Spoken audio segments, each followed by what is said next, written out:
All right, so now we're going to write a line that is perpendicular to this function here, and it needs to go through line 3, -5.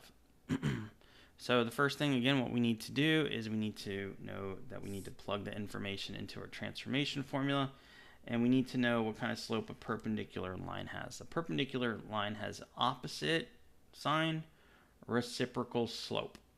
Okay, so that's where if it's a positive, it becomes a negative. If it's a negative, it becomes a positive, and then you swap the change in x and the change in y. All right, so now that we've established all of that, let's go ahead and find our slope of this line right here that we're going to use to make a perpendicular line through. So I'm looking for points that these intervals intersect. So this is not a good point. This is not a good point. This would be a good point. No, no, yes. No, no, yes.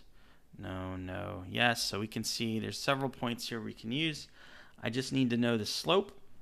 So we can see he's positive. We're going to go right 1. Always go from left to right first. That's your change in x. And then we're going to go up 1, 2, 3. Okay. And so this line has a slope of 3. And now we're going to convert that to a perpendicular slope. So I'm going to take the opposite sign. So it's no longer positive. It's a negative. And then a reciprocal slope. So the 3 over 1 is now going to become a 1 over 3. This is our new a value that we're going to plug in. Y is equal to our new a value, that's -1/3, times x minus. The point we're going to use is the point it gives us, that's 3. And then plus v, our new v value is -5. And we successfully wrote a linear equation from transformations.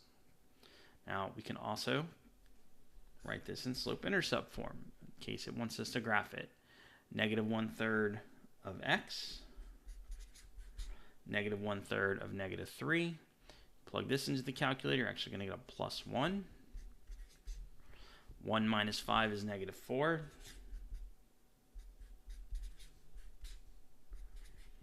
And so we're going to start off at -4.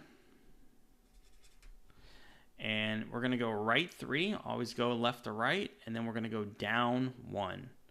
Right 1, 2, 3, down 1.